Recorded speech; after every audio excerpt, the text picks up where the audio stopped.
যাই হোক, কড়াইটা পুরো গরম করে নিলাম। আর সকালে রুটি ভেজেছিলাম, তাই কড়াইটা মাঝখানটা পুড়ে গেছিলো। আর গরম করে তেল দিয়ে দিলাম দেখলি।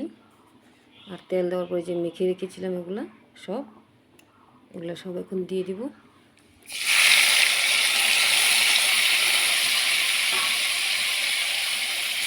হালকা একটু নেড়ে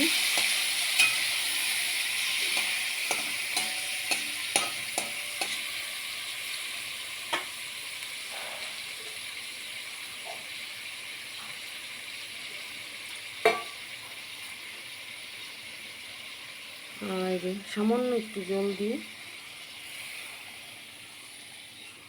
এখন ঢেকে দিব।